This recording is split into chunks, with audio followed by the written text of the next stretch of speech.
به ونتوكل عليه ونعوذ بالله من شرور أنفسنا ومن سيئات أعمالنا من يهده الله فلا مضل له ومن يضلله فلا هادي له ونشهد أن لا إله إلا الله وحده لا شريك له ونشهد أن سيدنا ومولانا محمدا عبده ورسوله أما بعد کئی دن سے یہ بیان چل رہا تھا کہ اللہ کا ذکر کرنے والے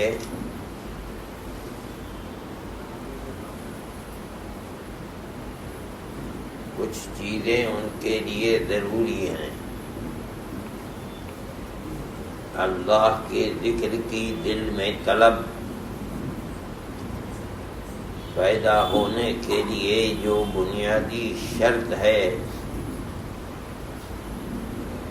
وہ یہ ہے کہ آدمی اپنی روزی کو حلال کرے.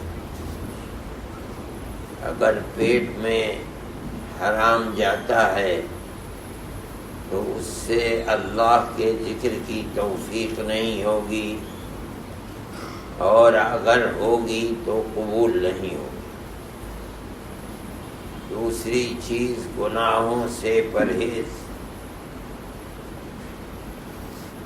گناہ کا مطلب ہے ایسا کام جس سے اللہ ناراض ہو، جس کو معصیت کہا جاتا ہے. اگر آدمی گناہ کا کام کرتا ہے اور اللہ ناراض ہے تو وہ اس بندے کو ذکر کی توفیق ہی نہیں دے گا، اور اگر یہ کر بھی لے تو اللہ کے یہاں یہ ذکر قبول نہیں ہوگا.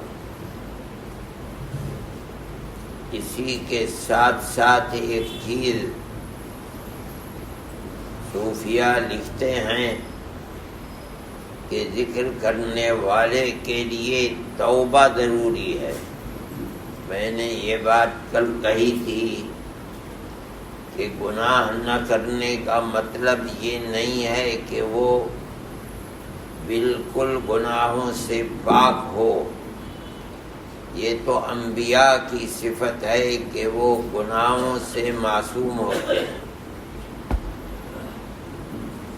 نبی کے علاوہ کوئی کتنا ہی بڑے سے بڑا شیخ طریقت ہو، عالم ہو، کوئی گناہوں سے پاک ہو، ایسا نہیں ہے. لیکن ہم میں اور متقی لوگوں میں فرق یہ ہے کہ ہم گناہ کرتے ہیں اور ہمیں احساس بھی نہیں ہوتا. ہم گناہ پر گناہ کرتے رہتے ہیں، جیسے ناک پر مکھی بیٹھ گئی اڑا دیا. لیکن اللہ کا نیک بندہ، متقی، اللہ سے ڈرنے والا اگر غلطی سے گناہ ہو جاتا ہے اس سے تو وہ اللہ سے گڑ گڑاتا ہے، روتا ہے، معافی مانگتا ہے، وعدہ کرتا ہے کہ اے اللہ معاف کر دے، اب نہیں کروں گا. یہ ہے توبہ. یہی فرق ہے ہمارے اندر اور متقی کے اندر. متقی اس کو کہتے ہیں جن کے لیے جنت بنائی گئی ہے. اعدت للمتقین، جنت متقیوں کے لیے بنائی گئی ہے.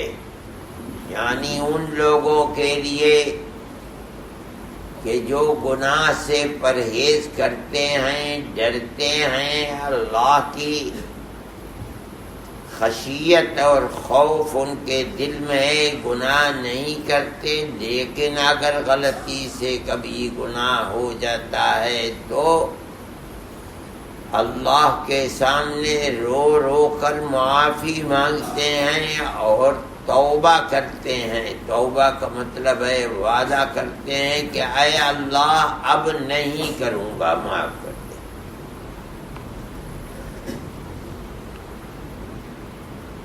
یہ ہم میں اور ان میں فرق ہے۔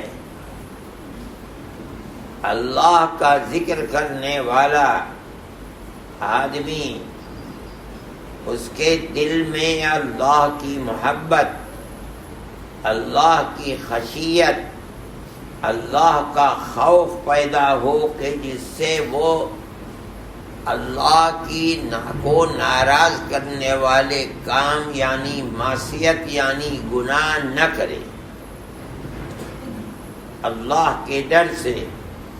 لیکن اگر کبھی بتقاضائے بشریت اس سے کوئی گناہ ہو جائے تو یہ نہیں کہ گناہ ہو گیا، بلکہ روتا ہے، اللہ کے سامنے گڑ گڑاتا ہے، معافی مانگتا ہے اور اپنے گناہ کو معاف کراتا ہے۔ یہ مطلب ہے توبہ کا، استغفار، اللہ سے اپنے گناہوں کی معافی چاہنا، اور توبہ، اے اللہ جو گناہ ہو گئے ہیں معاف کر، اب نہیں کروں گا۔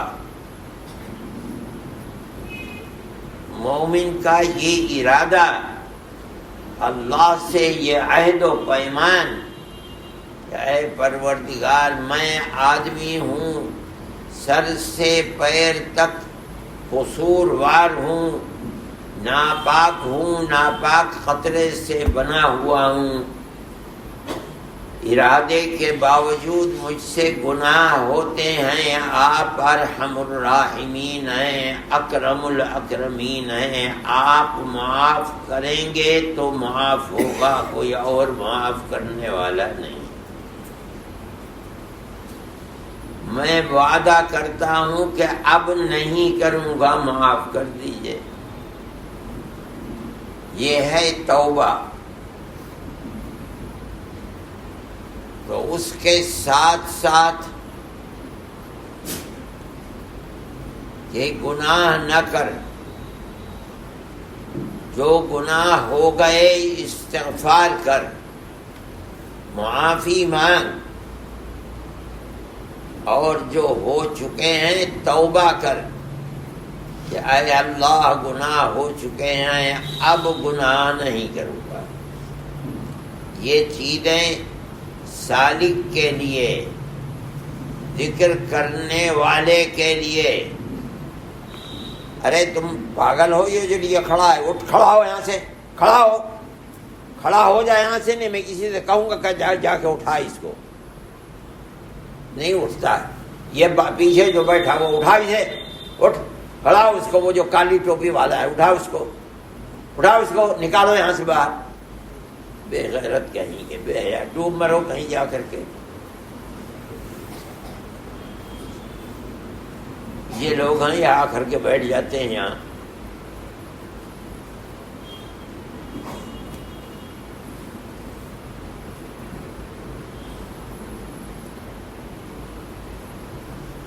یہ جو چیزیں میں نے بتائی تھیں،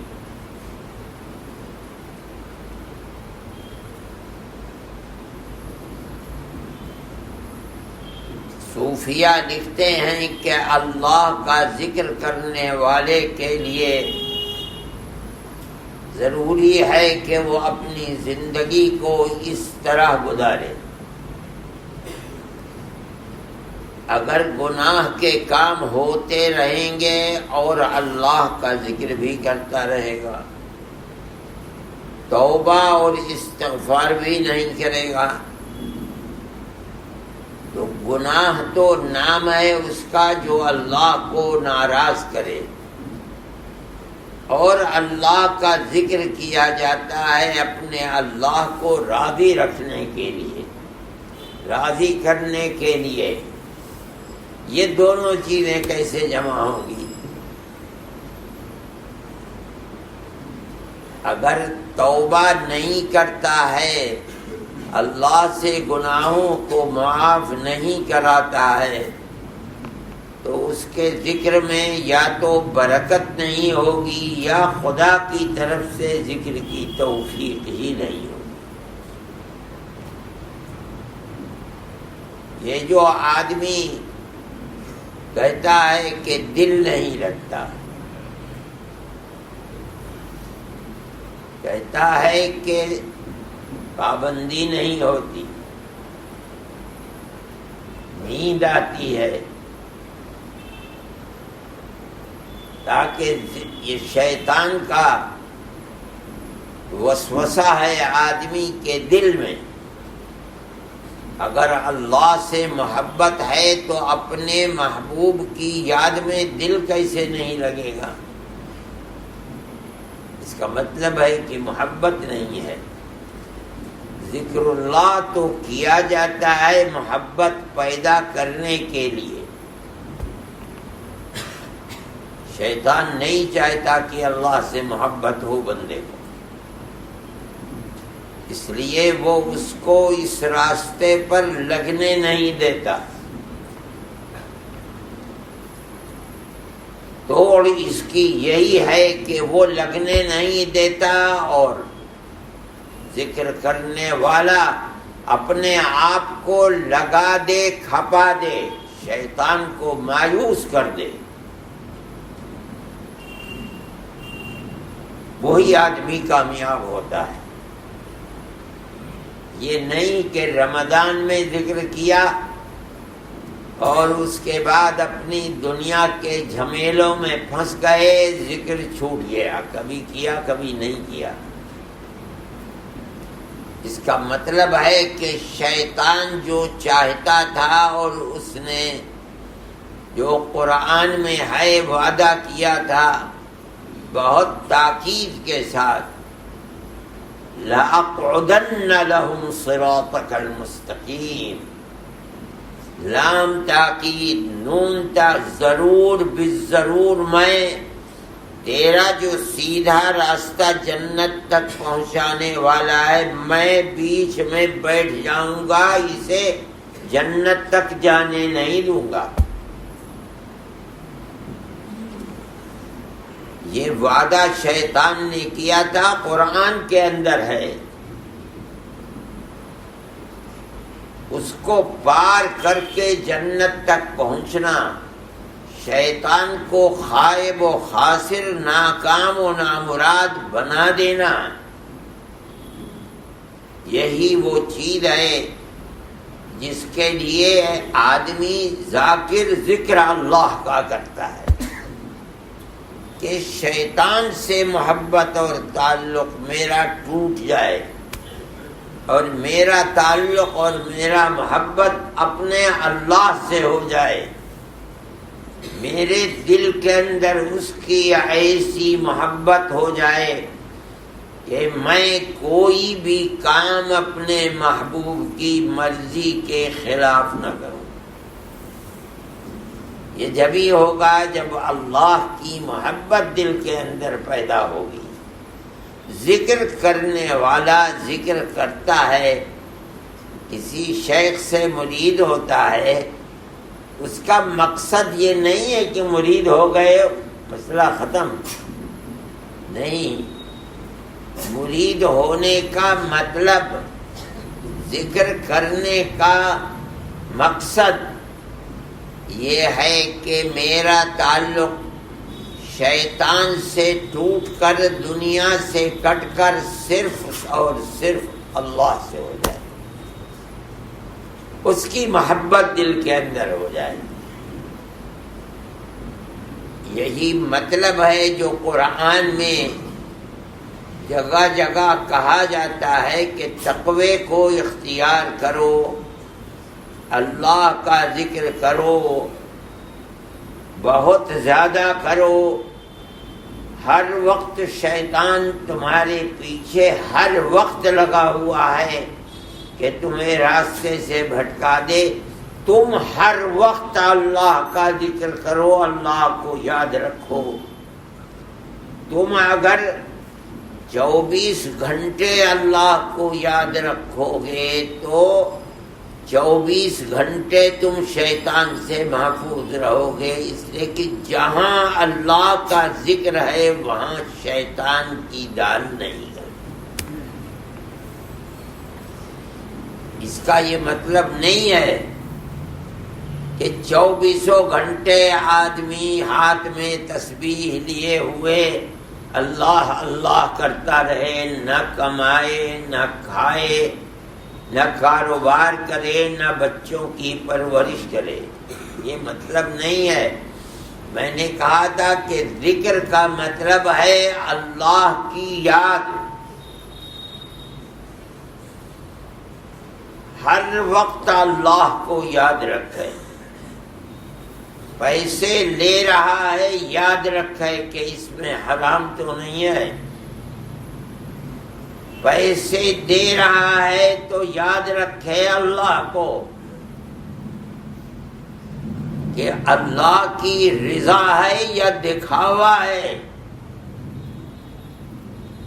کاروبار کر رہا ہے تو یاد رکھے کہ اللہ نے جن ماں باپ کا، بھائی بہنوں کا، عزیزوں کا، رشتہ داروں کا، آل اولاد کا حق میرے اوپر رکھا ہے، میں ان کے حق کی ادائیگی یعنی اللہ کی رضا کے لیے کر رہا ہوں یا دنیا کا کوئی اور مقصد ہے.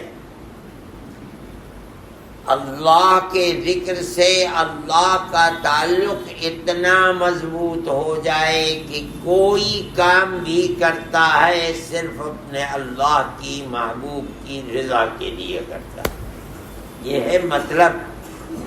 یہ مطلب نہیں ہے کہ ہاتھ میں تسبیح لو اور مسجد میں بیٹھ جاؤ سارے کاروبار کو آگ لگا دو. نہیں، کاروبار کرتے ہوئے بھی اللہ کو یاد رکھو.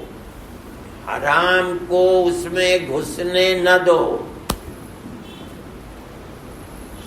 دیتے ہوئے ہمیشہ اللہ کو یاد رکھو. اس میں ریا، دکھاوا اگر ہے تو وہ اللہ کے لیے نہیں. کما رہا ہے تاکہ بہت بڑا دھن والا بن جاؤں، مالدار بن جاؤں، یا کما رہا ہے تاکہ جن کا حق ہے ان کے حق کو ادا کر سکوں، میں اپنی اولاد کی تربیت کر سکوں. اگر میں ان کے اوپر خرچ نہیں کروں گا، اولاد دوسروں سے مانگنے پر لگ گئی، زندگی برباد ہو جائے گی. ان کا حق ادا کرنے جو حق اللہ نے میرے اوپر رکھا ہے، یہ ہے اللہ کو یاد رکھنا. اللہ کے یاد کا یہ مطلب نہیں ہے کہ ساری دنیا سے الگ تھلگ ہو کر کے جنگل میں جا کر کے اور وہاں سب کے حقوق کو چھوڑ کر کے ایک طرف لگ جائے. یہ نہیں ہے. کل قیامت کے دن جن کے حقوق تھے ماں باپ کے، بیوی کے، بچوں کے، پوچھا جائے گا کیا حق ادا کیا ہے. یہ مطلب ہے اذکروا اللہ ذکرا کثیرا. ذکر کرو، اللہ کو یاد کرو، بہت یاد کرو. یہ اللہ کو یاد کرنا پہلے ضرورت پڑتی ہے کہ آدمی زبان سے اتنا اللہ اللہ اللہ کرے، اتنا کرے، اتنا کرے کہ کرتے کرتے اللہ اس کے دل میں سما جائے. تسبیح کرتے کرتے دل میں سما جائے. لا الہ الا اللہ کرتے کرتے اللہ اللہ کرتے کرتے اللہ اس کے دل میں سما جائے. اللہ کی اتنی محبت پیدا ہو جائے کہ ساری دنیا کے تعلق اور محبت پر بھاری ہو جائے. یہ اللہ کے ذکر سے پیدا ہوتی ہے. ہم نے حضرت رحمت اللہ علیہ کو دیکھا کہ کبھی کبھی میری والدہ کہتی تھی کہ یہ ضرورت ہے، یہ ضرورت ہے. آپ کو تو ایسا لگتا ہے جیسے کسی سے کوئی تعلق ہی نہیں. تو بڑی خوشی کے ساتھ فرمایا ہاں ہمیں صرف اللہ سے محبت ہے، کسی سے محبت نہیں. اہل اللہ ذکر کرتے کرتے ان کے دل میں اللہ کی ذات سما جاتی ہے. یہی مقصد ہے ذکر کا.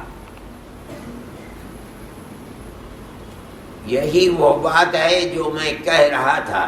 یہ بھی ایک استغفار اور توبہ، ذکر کی کثرت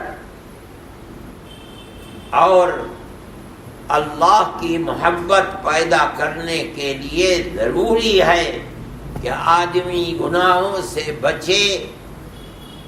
اور اگر گناہ بتقاضائے بشریت ہو، آدمی ہے، آدمی سے گناہ ہوتا ہے. کوئی نبی تو نہیں ہے، رسول تو نہیں ہے کہ گناہوں سے معصوم ہو. اگر ہو جائے تو پھر توبہ کرے، برابر توبہ کرتا رہے، اللہ سے گناہوں سے استغفار کرتا رہے، اور پھر بھی اگر گناہ ہو جائے تو وعدہ کرے کہ اے اللہ اب نہیں کروں گا، معاف کر دے. یہی وہ چیز ہے جس کو توبہ اور استغفار کہا جاتا. یہ نہیں کہ بس تسبیح پڑھ رہا ہے، مطلب کیا ہے اور کیا بات کرنی ہے اس کی فکر نہیں. تو یہ توبہ اور استغفار صوفیہ کہتے ہیں یہ تو ایسا استغفار ہے جو خود چاہتا ہے کہ اس سے بھی استغفار کرے آدمی. یہ تو دکھلاوے کی چیز ہے، زبان کی چیز ہے، دل پر اس کا کوئی اثر نہیں. اس کے ساتھ ساتھ ایک اور چیز ہے جس کی تاکید کی جاتی ہے، عقل حلال، گناہ نہ کرنا، لیکن گناہ ہو تو استغفار اور توبہ کرنا. اس کے ساتھ ساتھ صوفیہ یہ بھی کہتے ہیں کہ خدمت خلق کرنا، اللہ کے بندوں کی خدمت کرنا، ان کی دنیا کی ضرورتوں کو پورا کرنا.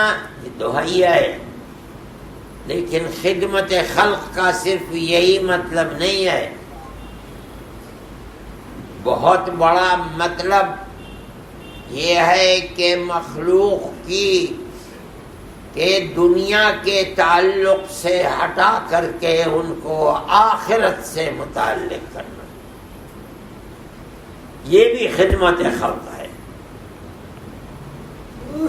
صحیح ہے، پریشان حال کی پریشانی میں مدد کرنا جتنی طاقت ہے خدمت ہے، لیکن ایک بے راہ رو آدمی کو راہ پر لگانا، گناہ کرنے والے کو متنبہ کرنا، اپنی عاقبت خراب کرنے والے کی خدمت یہ ہے کہ اس کے انجام کو بہتر بنانا. یہ بہت بڑی خدمت ہے. انبیاء اور رسول دنیا میں اس خدمت کے لیے بھیجے گئے. لوگوں نے ان کو جھٹلایا، ان کو مارا، یہی نہیں قتل کر دیا. قصور کیا تھا؟ صرف ایک قصور تھا یہ ہمیں یہ کہتے ہیں کہ تم جو کر رہے ہو غلط ہے، بت پرستی نہ کرو، اللہ کی پرستی کرو۔ اگر وہ یہ چھوڑ دیتے کوئی بات بھی نہیں تھی۔ اور ان کا کام یہ تھا کہ یہ دنیا میں رسول بنا کر بھیجے ہی گئے تھے، اس لیے کہ ان کی آخرت کے راستے پر انہیں لگاؤ، صراط مستقیم پر۔ جو کر رہے ہیں بت پرستی، اس سے روکو۔ یہ نہیں ہو سکتا کہ اللہ جو حکم دیتا ہے رسول اللہ کو بات نہ کرے، یہ نہیں ہو سکتا۔ انہوں نے قتل کیا، وہ قتل ہو گئے، مگر باز نہیں آئے۔ اللہ کے نبی مکے میں تھے، ایک بات چھوڑ دیتے آپ، لا الہ الا اللہ۔ کوئی اختلاف مکے والوں سے نہیں تھا۔ یہ بھی خدمت خلق ہے، لیکن انبیاء کا طریقہ کیا ہے؟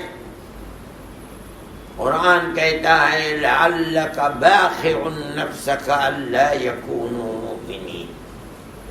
اے محمد، ایسا لگتا ہے کہ تم تو اپنے جان کو کھو ڈالو گے کہ یہ ایمان کیوں نہیں لاتے۔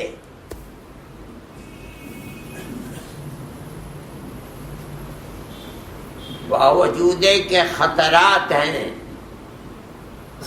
باوجود کہ آپ کے قتل کے درپے ہیں، آپ کے قتل کی سازشیں کر رہے ہیں اور طرح طرح کی سازشیں کر رہے ہیں، مگر آپ ہر دنیا کی چیز سے بالکل الگ تھلگ ہو کر اتنا لگے ہوئے ہیں، ان کی ہدایت پر اتنا لگے ہوئے کہ لگتا ہے کہ آپ اپنی جان کھو ڈالیں گے۔ یہ بھی خدمت کرتا ہے، اور یہ سب سے بڑی خدمت ہے۔ نبی کریم علیہ الصلوۃ والسلام کا طریقہ یہی تھا، ہر نبی کا طریقہ یہی ہے۔ جتنے انبیاء کا طریقہ، جتنے انبیاء کا نام قرآن میں آیا ہے اور ان کے طریقہ تبلیغ کو بیان کیا ہے، سب میں یہی بات ہے کہ قوم نے ان کا انکار کیا، ان کی مخالفت، مگر یہ ہو ہی نہیں سکتا کہ نبی کو جو حکم دیا جا رہا ہے اللہ کی طرف سے، نبی اسے چھوڑ کر کے کسی اور چیز میں لگ جائے، یہ نہیں ہو سکتا۔ یہی مطلب ہے کہ نبی گناہوں سے معصوم ہے، یہ نہیں ہو سکتا۔ اس لیے یہاں تک کہ ایک رات میں سب جمع ہو گئے آپ کے دروازے پر تلواریں لے کر کے، آج رسول اللہ گھر سے باہر نکلیں تو قتل کر دو۔ یہ اس دن حد ہو گئی۔ 13 سال سے مخالفت ہو رہی تھی، ہوتے ہوتے ہوتے ہوتے طرح طرح آپ کو شہر سے الگ تھلگ کر دیا، آپ نے اسے بھی قبول کر لیا، لیکن مکے کو چھوڑا نہیں۔ لیکن نبی کیسے چھوڑ دیتا؟ چھوڑتا تو اللہ کے حکم سے چھوڑتا، اللہ کا حکم نہیں ہوا تھا۔ دین کی تبلیغ اور لوگوں کو یہ پرچار کہ اللہ ایک ہی اللہ ہے، یہ بت تم نے 360 بنائے رکھے، یہ اللہ نہیں ہے۔ بات چلتی رہی، چلتے چلتے حد پر آ گئی، بھائی آج قتل کر دو، نہ بانس رہے گا نہ بانسری بجے گی۔ تب اللہ نے فرمایا کہ اچھا اب یہاں سے چلو۔ حفاظت کے ساتھ انہی کے بیچ میں سے نکالا. آپ حضرت ابو بکر کے گھر گئے، وہاں سے دونوں کے دونوں ابو بکر رضی اللہ تعالی عنہ اور آپ چلے اور غار میں پہنچے. اب اللہ کی حفاظت تو ضروری تھی، انہی کے حکم سے جا رہے تھے، بیچ میں سے نکالا، اندھا بنا دیا.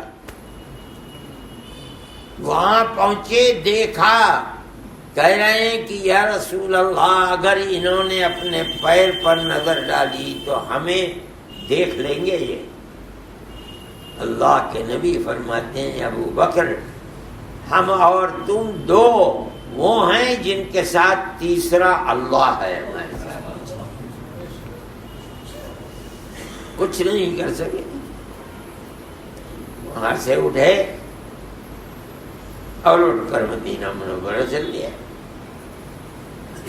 وہاں بھی راستے میں جو لوگ چھوڑے انہوں نے دیکھو کہاں ہیں، اپنے گھوڑے کے ساتھ دوڑتا ہوا آ گیا. ابو بکر نے کہا کہ یا رسول اللہ آ گیا. کہا اللہ ہمارے ساتھ ہے. پتھریلی سخت زمین میں گھوڑا دھنس گیا.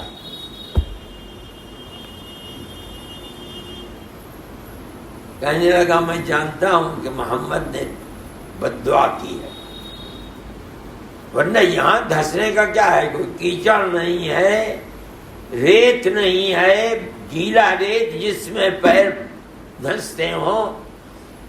دل میں ڈالی اللہ نے کہا کہ دعا کرو کہ میں نکل جاؤں، میں تمہارا کچھ نہیں بگاڑوں گا، واپس جاؤں گا اور جو مجھے تلاش کرنے والے تمہیں ملیں گے میں ان سے کہوں گا کوئی نہیں ہمیں دیکھ آیا. آپ نے دعا کی، گھوڑا نکل گیا.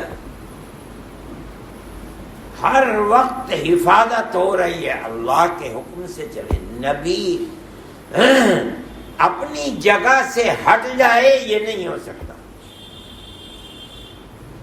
لیکن نبی خدمت کس طرح کر رہا ہے انہی کی جو تکذیب کرنے، جو کہتے ہیں تم رسول نہیں ہو، جھوٹے ہو.